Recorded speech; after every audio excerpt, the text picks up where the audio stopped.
ourselves.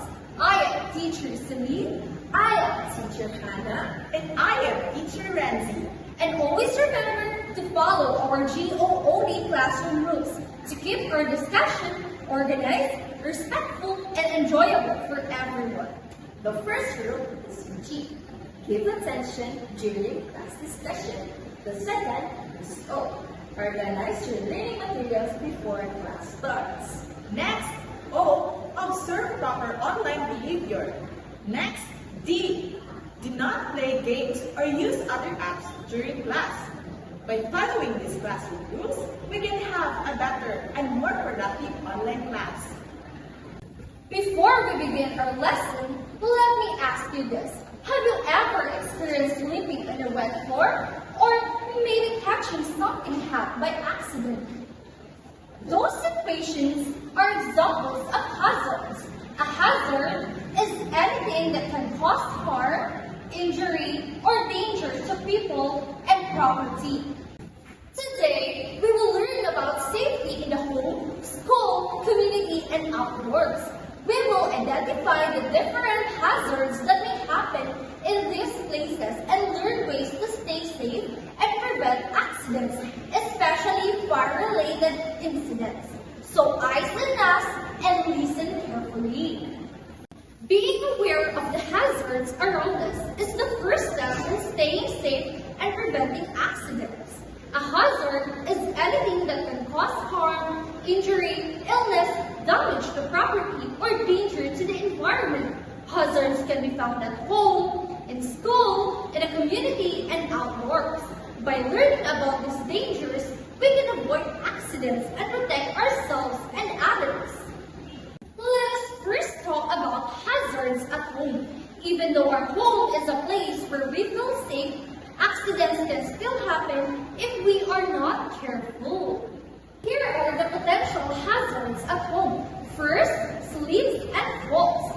Slips and falls are among the most common accidents at home. This usually happens because of wet floors, stuttered toys, electrical wires, loose rugs, or cluttered pathways.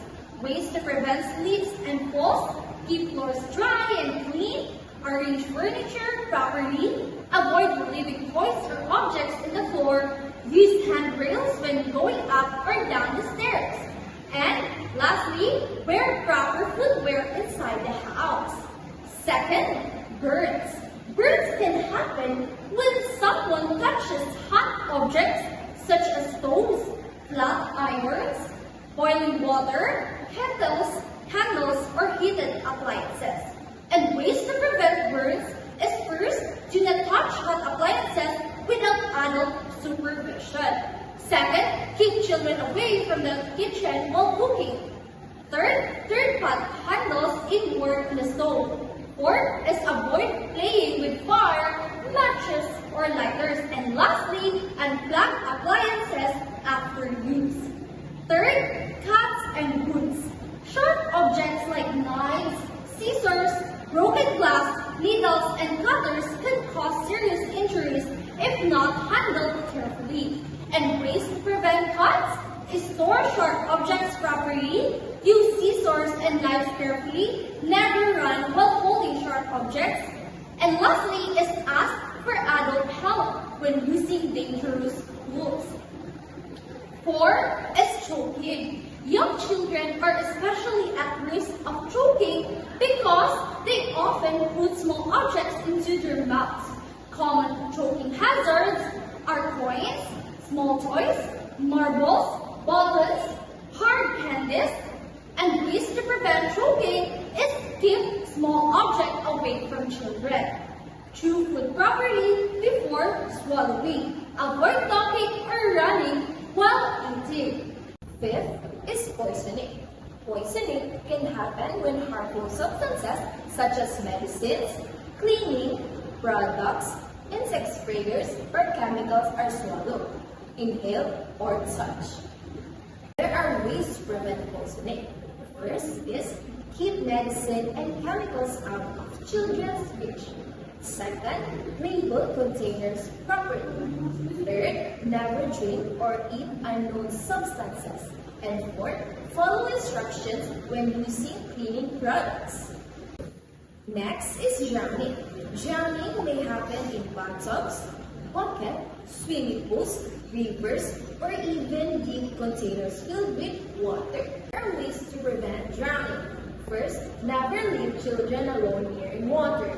Second, learn basic swimming and water safety skills. Third, wear life vests when boating or swimming in deep water. Next is falling objects. Heavy objects that are not properly arranged may fall and injure people, and there are ways to prevent injuries from falling objects. First one is store heavy items on lower shelves. Second, secure cabinets and shelves properly. Third, avoid climbing unstable furniture. And lastly is arrange household items neatly. Now, let's focus on fire hazards. A fire hazard is anything that can start a fire or make it spread quickly. Fire is very dangerous because it can destroy homes, buildings, and even take life. Some common causes are faulty electric wiring, unattended cooking, overloaded electrical outlets, candle that left burning, gas leaks, improper use of appliances, playing with matches or lighters. To prevent fire accidents, remember these important safety tips. First, turn off appliances when not in use. Second, do not overload outlets. Third, keep matches and lighters away from children. Fourth, check electrical cords regularly. Fifth, install smoke alarms if possible. And lastly, have an exit plan. Remember, if there is a fire, stay calm and call for help and follow the evacuation plan immediately. Now that we have learned some important fire safety tips at home, let us move on to another place where we spend most of our time, the school. Yes, now here are the common school hazards. First, running in hallways. Next, wet floors, broken chairs or desks, charred laboratory tools, faulty electrical equipment. And now, let's go with the safety tips in school. First, walk instead of running. Follow school safety rules. Report damaged equipment to teachers. And participate seriously in fire drills and earthquake drills. Here are the hazards in the community. Accidents in roads, unsafe buildings, floods, fires, and crimes. It also includes busy streets and traffic accidents, open drainage areas, electrical poles with exposed wires, fires in crowded neighborhoods. Next is the community safety tips. First, use pedestrian lanes when crossing street. Follow traffic signs and signals. Avoid dangerous or abandoned places. Report suspicious activities or hazard to authorities. Here are the common outdoor hazards. Extreme heat from the sun, animal bites or insect sting, falling branches, slippery rocks and muddy path, storms and lightning. And now, here are the safety tips.